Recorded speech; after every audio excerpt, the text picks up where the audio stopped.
नमस्कार, मैं हूं प्रवीण गौतम। दोस्तों, राजनीति की भक्ति काल में भले बीजेपी नेता और मीडिया एंकर ये बात बोल सकते हैं कि बीजेपी के अंदर जो 75 पार वाला नियम है, जो मार्गदर्शक मंडल में डाल दिया जाता है, वो नियम सिर्फ साधारण इंसानों के लिए है, हमारे नॉन बायोलॉजिकल प्रधानमंत्री के लिए नहीं। लेकिन हकीकत यह है कि पीएम मोदी जैसे जैसे 75 के करीब जा रहे हैं, उम्र का असर उन पर दिखाई देने लगा है। रैली में बहकी बहकी बातें करने लगे हैं, दिन में मोबाइल की फ्लैश लाइट जलवाने लगे हैं। इसके अलावा भूत पिशाच की बातें रैलियों में कर रहे हैं। पीएम मोदी ने आखिरकार दिन में मोबाइल की फ्लैश लाइट क्यों जलवाई, पूरा सीन आपको दिखाएंगे और इसके अलावा आपको बताएंगे कि आखिरकार झारखंड का चुनाव पीएम मोदी किन मुद्दों को लेकर लड़ने वाले हैं। आज जमशेदपुर की रैली में यह साफ हो गया। पहले आपको सुनाते हैं कि गांधी परिवार और कांग्रेस को लेकर पीएम मोदी क्या बोलते हैं, जिसे लेकर खुद बीजेपी पर सवाल खड़े होते हैं। क्या कहते हैं पीएम मोदी, जरा सुनिए। और आप जानते हैं, इस देश की सबसे बेईमान और महाभ्रष्ट पार्टी एक ही है, कांग्रेस पार्टी। इस देश का सबसे भ्रष्ट परिवार एक ही है, कांग्रेस का परिवार। भ्रष्टाचार की सारी धाराएं वहीं से निकलती है। ये जेएमएम वाले भी उसी स्कूल से ट्रेनिंग लेते हैं और उस स्कूल का नाम है कांग्रेस स्कूल ऑफ करप्शन।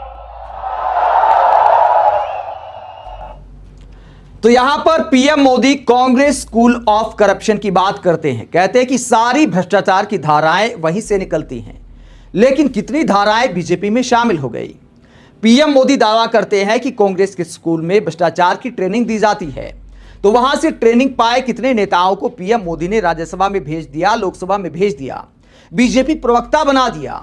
तो कांग्रेस के करप्शन से जो धाराएं निकल रही हैं, वो बीजेपी की धारा में आखिरकार क्यों मिल रही हैं? जिनको कांग्रेस के स्कूल में करप्शन की ट्रेनिंग मिलती है, पीएम मोदी आखिरकार उन्हें बड़े बड़े पद क्यों दे रहे हैं? इस सवाल का जवाब जनता को पीएम मोदी से पूछना चाहिए। अपने अंतर्मन में यह सवाल पूछने चाहिए कि आप जिन बातों को लेकर पीएम मोदी की ऐसी डायलॉगबाजी पर मोदी मोदी मोदी चिल्लाते हैं, आपको कैसे मूर्ख बनाया जा रहा है। आज कांग्रेस के सारे चेहरे बीजेपी के चेहरे बन गए हैं। चाहे प्रवक्ताओं की बात हो, चाहे मंत्रिमंडल की बात हो, चाहे टिकट देने की बात हो, उसके बावजूद पीएम मोदी दावा करते हैं कि देखिए कांग्रेस से भ्रष्टाचार की धाराएं निकल रही हैं। बस ये बोला भूल जाते हैं कि वो धाराएं आकर बीजेपी में प्रवाहित हो जाती हैं। दोस्तों, इसके आगे पीएम मोदी भूत पिशाच वाली बात करते हैं। क्या कहते हैं पीएम मोदी जेएमएम को लेकर? जेएमएम में कांग्रेस का भूत घुस गया है।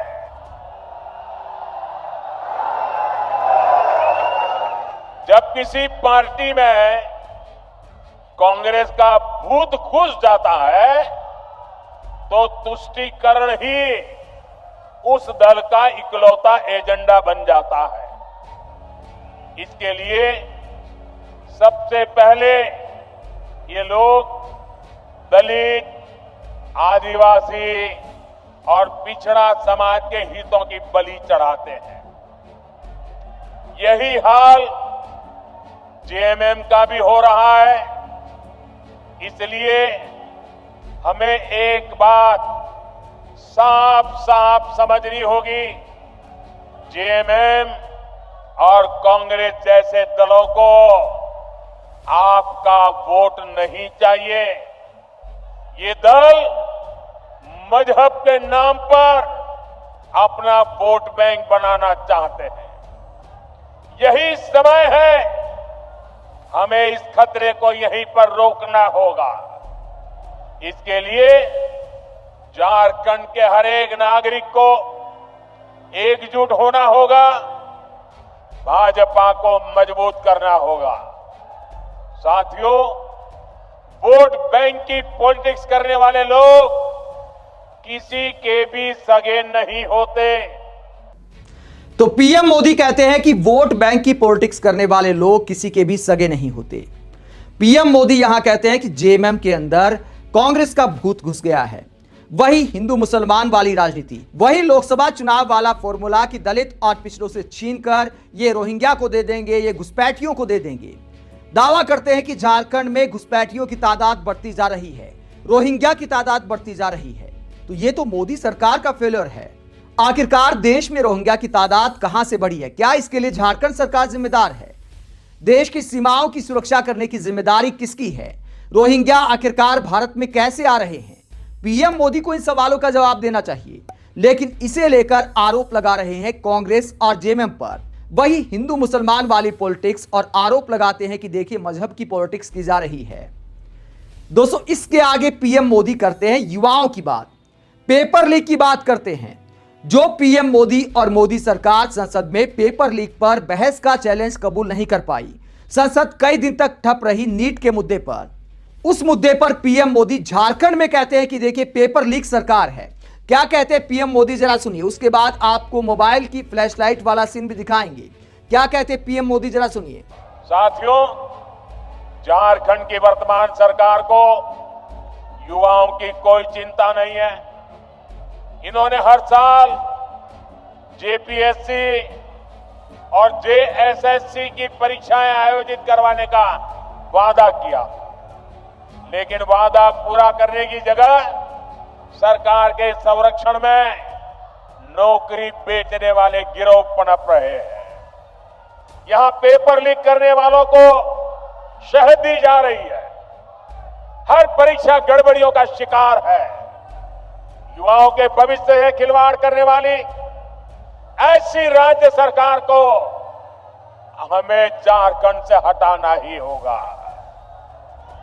यहां की सरकार आपसे सिर्फ झूठ बोल सकती है, झूठे वायदे कर सकती है। तो पीएम मोदी कहते हैं कि पेपर लीक सरकार को सत्ता में रहने का कोई अधिकार नहीं है। इस सरकार को हर हाल में हटाना होगा, जिसकी भर्ती का हर पेपर लीक हो जाता है। एक बार तो मुझे लगा कि झारखंड नहीं यूपी सरकार के बारे में बोल रहे हैं, क्योंकि यूपी में कई भर्तियों की परीक्षा का पेपर लीक हुआ। कोई भर्ती परीक्षा समय पर पूरी नहीं हो पा रही। इसके अलावा नीट में भी पेपर लीक पीएम मोदी रोक नहीं पाए और दूसरी सरकारों पर निशाना साधते हैं कि देखिए युवाओं के भविष्य के साथ खिलवाड़ किया जा रहा है। अगर पेपर लीक के आधार पर सरकारें गिरने लगें तो फिर ना पीएम मोदी को सत्ता में रहने का अधिकार है, ना ही बीजेपी के डबल इंजन सरकारों में पेपर लीक पर कोई रोकथाम हो पाई है। ऐसे में क्या पीएम मोदी को पेपर लीक पर बोलने का कोई नैतिक अधिकार है?